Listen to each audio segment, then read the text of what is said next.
এক pair লটিনো ring neck, ডিম বাচ্চা করা। জোড়াটা বিক্রি হবে। ফিমেলটার ঠোঁটের দাগ, ঠোঁট ভাঙা না, ঠোঁটের দাগ দাগ আছে। যে বাকি দুইটা যে মেল, সাইজ ফিমেল।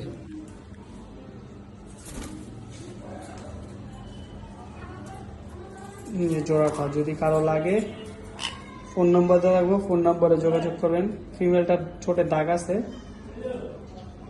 ঠিক আছে। মেলটা